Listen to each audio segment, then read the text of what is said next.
Hello there everybody, welcome back to another episode of Try New Things. Thanks for joining, where today I'm inside the barn on a rainy morning and I'm hoping this project is going to be quick, it's going to be easy, and it's going to be fun. But today we're going to be trying out an auction buy that I got the other day on the RK25. Hopefully it's going to be an upgrade. We'll see. We'll put it together, see if it works. I'll show you either way. I'm out 10 bucks. If it doesn't, not so bad. But stay tuned. Upgrade for the RK25. Let's go ahead and open up the box. See what we got. Hopefully everything. I even got instructions. So the first thing I got is a little monitor. Still has the screen protector on it. Kind of old school connections. Cigarette lighter adapter. The camera itself. And some extension wire. Looks simple enough. Let's figure out how we're going to mount this puppy. So here is that little monitor. I'm trying to figure out where to put it so I'll be able to see. Challenge for me is, one of them, there's no sticker base or anything, just a piece of felt, like that's going to sit on your dash in your car and not go anywhere. That is kind of weird. So I'm going to have to come up with some way to mount that to the hood, but a way that I can disconnect it, because I'm assuming once I run the wires, every time I go to open the hood, it's going to pull on the wires. So let me rummage around, see what I can find. So in rummaging around my old GoPro stuff, I found this ram mount, which is a suction cup, which so far seems to stick to the hood pretty well right there. So I'm going to try to somehow rig up the camera to that now. And there we go, one ram mounted, using my GoPro attachments, monitor. There's a look at the contraption I came up with on the back side. Now to mount the camera, and then we'll do the wiring. Now when it comes to the back of the tractor, I got very few options. So I think I'm going to try mounting it to the ROPS up there, kind of behind the light. We'll see how that works. If it's too far away, what I'll do is I'll get a piece of angle and I'll go from this bracket over to this bracket and then mount it there. But we'll try it up here first. We'll be using our old friend, the zip tie. See if we can make that work, which I just dropped after getting up here.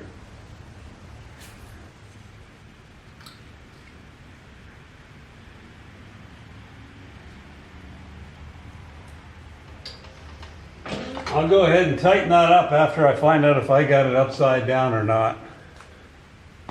Time to run some wires. Now apparently, the makers of this kit never counted on your license plate being 7 feet off the ground. So, doing a little wiring extension here. This is going to be an extension wire that goes up to the camera.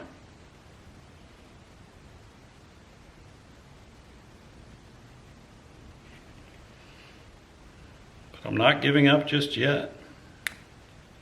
So here's the lead they gave me. It's about 3 feet long. And I'm adding some additional wire to it. All right, after a little fiddling and some wire extending, check this out.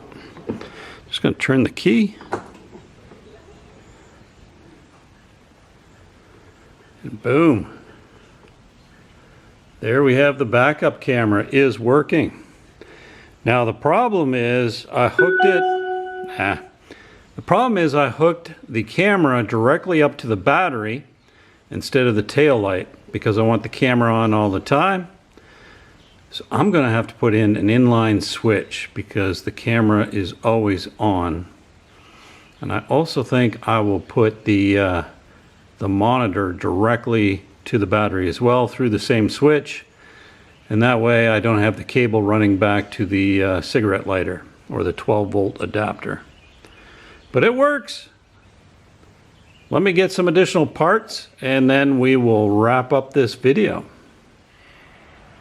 So I sit here on the tractor, and after about an hour of tinkering with the wiring, even though I got a fantastic deal at the auction on the backup camera for a car, one thing I know for sure is not a single wire was anywhere close to the right length.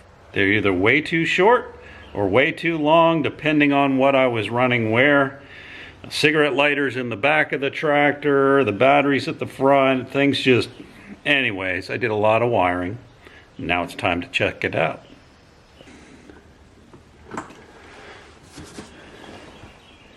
Alright, so I've turned the key.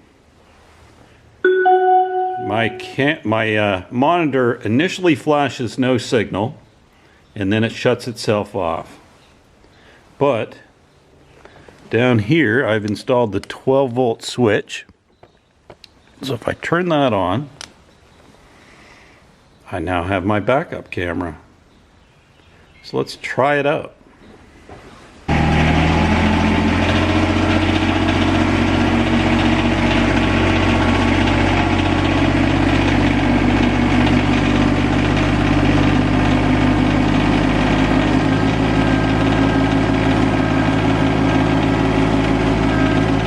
Back around the backhoe.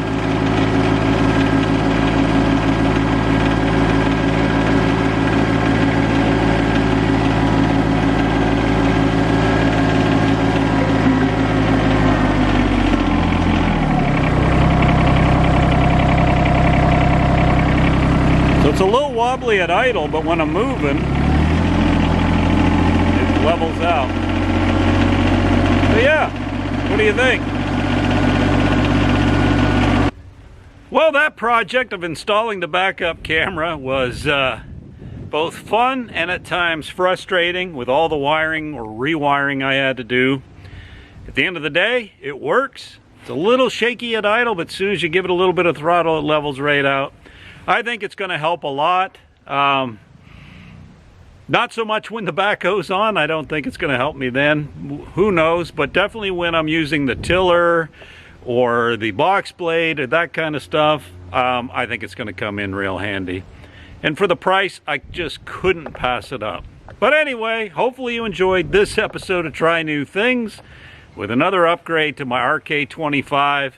It'd be a really bad idea if I was always driving around through brush, because I think I'd knock that suction cup off pretty quick. But I don't do a lot of brush driving here on the TNT farm. But if you have any questions or comments, as always, leave them below. I love to read them. Don't forget to hit the old like button. And if you have not already, do me a favor and hit subscribe so that we can see you in the next video. Thanks again. Bye-bye. So now we're going to take a quick break to thank this week's sponsor. And this week's sponsor, like every week's sponsor, is me, Chris Gladstone with TNT Try New Things, where I have started a new website link. Partnering with Buy Me a Coffee is an opportunity for you to check out some of the items I have for sale that you have probably watched the videos on me making. It's also an opportunity to sponsor the channel directly, either through buying me a coffee, or, if you're feeling particularly generous, signing up for an annual membership. With that, I'm going to go back to the video.